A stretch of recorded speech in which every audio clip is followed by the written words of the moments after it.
Hi, everyone, and welcome to another episode of Mastering Spoken and Listening English. I'm Sarah, your guide through the world of English conversation. And I'm Mark, here to help you sharpen your listening and speaking skills. Today's episode is all about taking you through a step-by-step process to improve your spoken and listening English. That's right, Mark. Whether you're just starting out or looking to refine your skills, this episode will give you the tools you need to succeed. Ready to get started? Absolutely. Let's dive right in. The first step to mastering spoken and listening English is building a strong vocabulary. Words are the building blocks of language, and having a rich vocabulary allows you to express yourself clearly and understand others better. Start by learning new words every day. You don't need to overwhelm yourself. Just a few words each day can make a big difference over time. A good way to do this is by using flashcards or apps that specialize in vocabulary building. Try to focus on words that are commonly used in everyday conversation. And don't just learn the meanings. Learn how to use them in sentences. For example, if you learn the word ambitious, practice saying things like, "She is very ambitious and works hard to achieve her goals." Exactly. Also, try to use the new words you've learned in your daily conversations. The more you use them, the more natural they'll feel. Step 2 is all about pronunciation. No matter how strong your vocabulary is, if people can't understand what you're saying, it'll be hard to communicate effectively. That's why it's crucial to practice your pronunciation regularly. You can start by listening to native speakers and repeating what they say. This technique is called shadowing.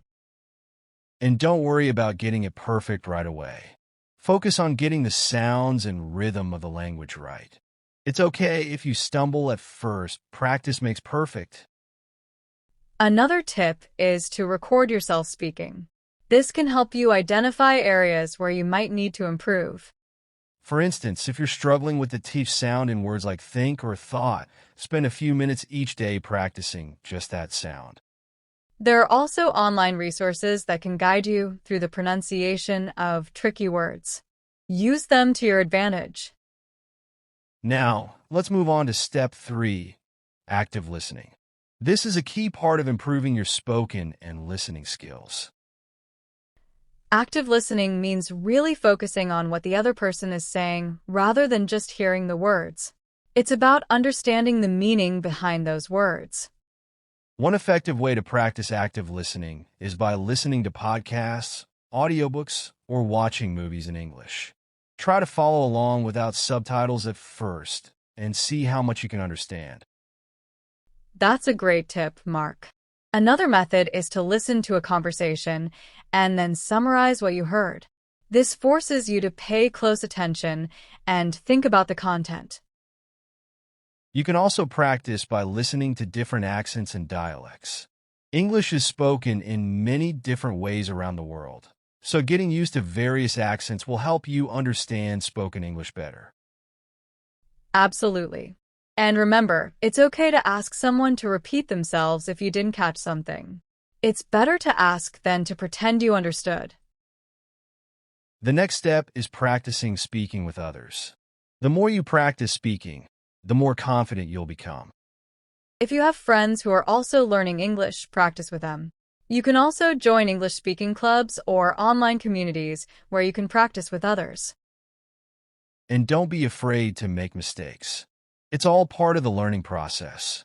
The key is to speak as much as possible and not worry too much about being perfect. You could even start by speaking to yourself in English. Describe what you're doing as you go about your day, or talk about your thoughts and feelings.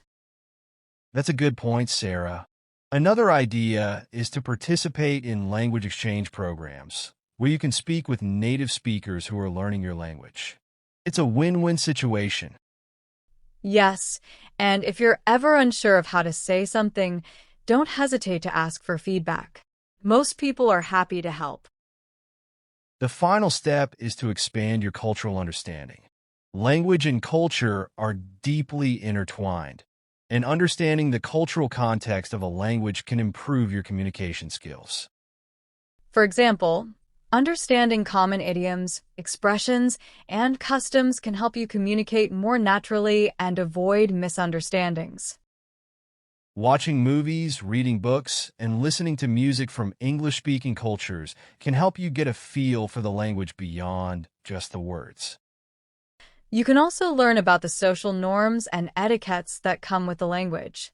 For instance, how people greet each other or how they express politeness in different contexts. That's crucial, Sarah. Knowing when to say please or thank you, or understanding humor and sarcasm in conversations can make a big difference. And if you ever get the chance, try to immerse yourself in an English-speaking environment, even if it's just for a short time. It's one of the best ways to learn. To wrap things up, let's go over a few practice tips for our listeners. Sure. First, consistency is key. Practice a little bit every day, rather than cramming all your learning into one session. Also, don't forget to balance your practice between listening, speaking, and understanding. It's important to work on all aspects of language learning. And don't be too hard on yourself. Learning a language takes time, and it's okay to progress at your own pace. Finally, have fun with it. Enjoy the process of learning and discovering new things about the language and culture. Well said, Mark. And with that, we've come to the end of today's episode. We hope these steps help you on your journey to mastering spoken and listening English. Thanks for tuning in, everyone. Don't forget to subscribe to our podcast for more tips and practice exercises. And as always, keep practicing, stay positive, and we'll see you in the next episode.